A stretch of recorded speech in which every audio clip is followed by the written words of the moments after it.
Hey guys, welcome to the Gear.Locker. Today we're going to be talking about some of the specific gear carried by breachers of the Kommando Spesialkräfte. And while these items did first appear around 2010, many of them are still seen in use today with KSK and other units of the Bundeswehr. First, we're going to begin with some of the tools of the trade, but stay tuned for some of the nylon gear that'll show up later in this video because some of it is not only really cool, but pretty darn rare. Without further ado, let's get into it. The breaching tool used is the Rultec Ulti-Huli. It is just under 6 pounds and goes from 17.5 inches long to just over 28 inches when extended.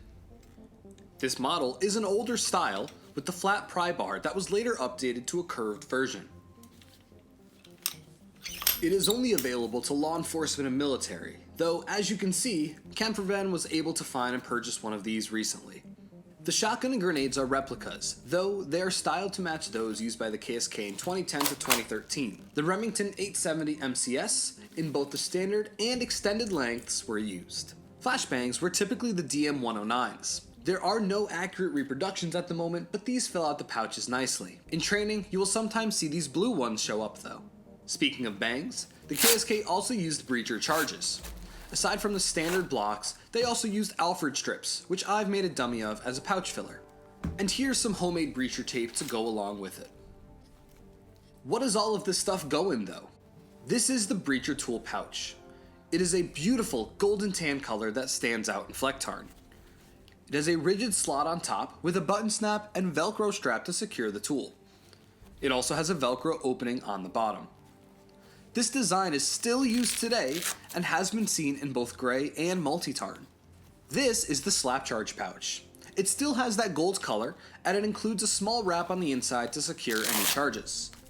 This classic design has not been reused to my knowledge as a smaller, updated version has been available since 2014.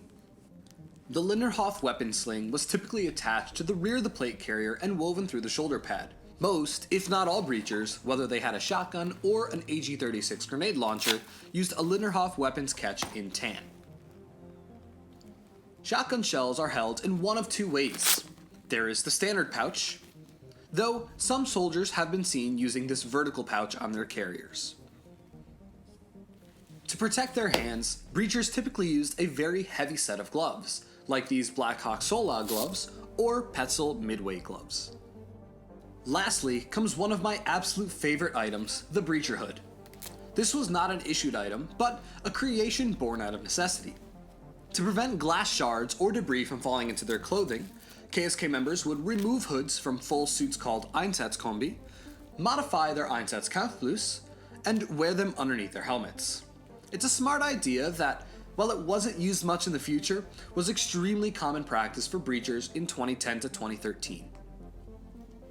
Thank you guys so much for checking out this video. I hope you learned something. Breach some doors with me soon, and we'll see you in the next one.